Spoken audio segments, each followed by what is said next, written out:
মোরলা মাছ একবার এইভাবে আলু বেগুন দিয়ে রান্না করে দেখতে পারেন।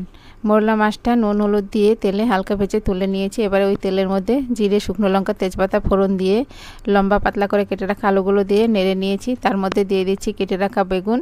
আলু বেগুন খুব ভালো করে নাড়া হয়ে গেলে তারপরে দিয়ে দেবো আদা বাটা, জিরে গুঁড়ো, কাশ্মীরি লঙ্কা গুঁড়ো, হলুদ গুঁড়ো, 3-4টে চেরা কাঁচা লঙ্কা, সামান্য জল আর টমেটো কুচি দিয়ে এটাকে খুব ভালো করে কষিয়ে নিতে হবে।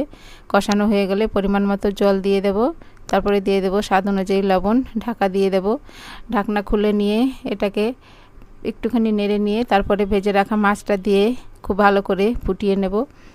সব কিছু খুব ভালো করে সিদ্ধ হয়ে রান্না হয়ে আসলে ধনেপাতা কুচি ছড়িয়ে নামিয়ে নিলেই কিন্তু আলু বেগুন দিয়ে মোরলা মাছের এই রেসিপিটা একদম রেডি হয়ে যাবে।